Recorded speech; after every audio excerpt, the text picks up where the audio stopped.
মেলা মানেই চোখের সামনে চিরচেনা এক ছবি, ধুলো ওড়া মাঠ, জিলিপির সুবাস আর হরেক রকম ঘরকন্নার জিনিসের পসরা। কিন্তু ঝাড়গ্রামের রঘুনাথ মেমোরিয়াল ক্লাব প্রাঙ্গণের চেনা চত্বরে এবারের আয়োজন কিছুটা অন্য স্বাদের। উৎসবের আমেজকে সঙ্গী করেই সেখানে রচিত হলো জনসচেতনতার এক ভিন্ন ধর্মী গল্প।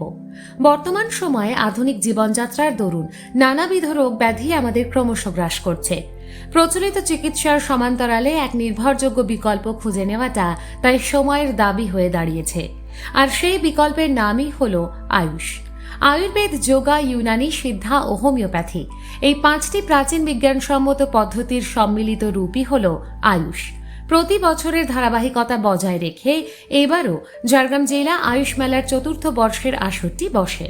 সাধারণত আমরা অসুখ মানে অ্যালোপ্যাথিক ওষুধের শরণাপন্ন হই, কিন্তু তার বাইরেও যে অত্যন্ত স্বল্প ব্যয়ে এবং সহজ উপায়ে রোগ নিরাময় সম্ভব, সেই চিরন্তন সত্যটিকেই সাধারণ মানুষের দোরগোড়ায় পৌঁছে দেওয়া ছিল এই মেলার মূল লক্ষ্য। আমরা গোটা পশ্চিমবঙ্গে যে 844টা ডিসপেন্সারি আছে আমাদের আয়ুর্বেদ, ইউনানি এবং হোমিওপ্যাথি মিলিয়ে, তার মধ্যে 540টাকে সুস্বাস্থ্য কেন্দ্রে আমরা আপগ্রেডেড করেছি। আমাদের পঞ্চায়েত স্তরেও 2612টি ডিসপেন্সারি আছে আয়ুর্বেদ এবং হোমিওপ্যাথি মিলিয়ে, এবং সেই ডিসপেন্সারি থেকেও কিন্তু মানুষ পরিষেবা পাচ্ছে। শুনলে অবাক হবেন যে গত বছর আমাদের সিস্টেমে, আয়ুষ সিস্টেমের মধ্য দিয়ে আয়ুর্বেদ এবং হোমিওপ্যাথি এবং ইউনানি দিয়ে 1.2 crore মানুষ এই পরিষেবা নিয়েছে এবং উপকৃত হয়েছে গোটা পশ্চিমবঙ্গে।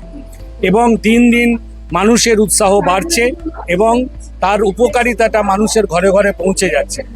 পশ্চিমবঙ্গ সরকারের স্বাস্থ্য ও পরিবার কল্যাণ দপ্তরের আয়ুষ শাখা জনমানুষের স্বাস্থ্য সচেতনতা বৃদ্ধির যে ব্রত নিয়েছে, এই আয়োজন তারই এক সফল প্রতিফলন। মেলার মাঠ জুড়ে কোথাও সম্পূর্ণ বিনামূল্যে রক্তচাপ বা শর্করার মাত্রা মাপা হচ্ছে, কোথাও আবার রক্তের গ্রুপ নির্ণয় বা চক্ষু পরীক্ষা কেন্দ্রে মানুষের ভিড়। দেখানো হয় সাধারণ ভেষজ উদ্ভিদ থেকে কিভাবে দুরারোগ্য ব্যাধির প্রতিকার সম্ভব। ছিলেন একঝাঁক উৎসাহী তরুণ। মেডিকেল কলেজের প্রথম বর্ষের পড়ুয়া শুভঙ্কর, সুপ্রতি আর রিহানারা 3D মডেল হাতে নিয়ে লাইভ ডেমনস্ট্রেশনের মাধ্যমে মানুষের লিভারের কার্যকারিতা, অস্থি কাঠামো কিংবা মাতৃগর্ভে ভ্রূণের অবস্থান বুঝিয়ে দেন। প্রেশার আর বা সুগারটা ইয়ারলি অন্তত একবার দেখা উচিত, অ্যাবাভ 30 পপুলেশন। তাই জন্য আমাদের একটা এই মেলাটা করা হচ্ছে, করার মাধ্যমে আমাদের মানে এটা চতুর্থ বর্ষ, প্রতি বছরে এটা হয় এবং ইয়ারলি অন্তত এই এরিয়ার মানুষগুলো এসে প্রেশার সুগার দেখছে এবং তাদের সেটা আমরা বলেও দিচ্ছি যে কোনটা হার্মফুল কোনটা হার্মফুল নয়। জেলার কোথায় কোথায় সরকারি আয়ুষ চিকিৎসা কেন্দ্র রয়েছে তার সম্পর্কেও জনগণকে অবহিত করা হয়।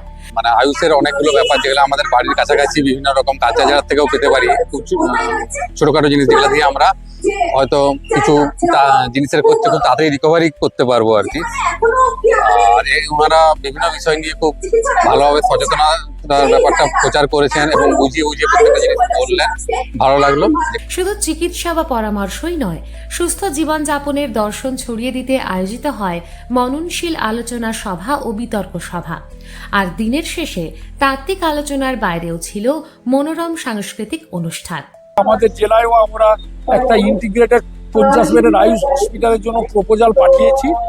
আশা করছি ওটা অনুমোদন খুব শীঘ্রই হবে। এইরকম আরো নতুন কিছু আয়ুষ ডিসপেন্সারিও মানে অনুমোদন হয়েছে, যাতে আরো বেশি করে এই সংখ্যক মানুষ আয়ুষ পরিষেবা পেতে পারে। সব মিলিয়ে এই মেলা কেবল কেনাবেচার প্রাঙ্গণ নয়, বলা চলে তা আসলে সচেতন ও সুস্থ সমাজ গড়ার এক বলিষ্ঠ অঙ্গীকার।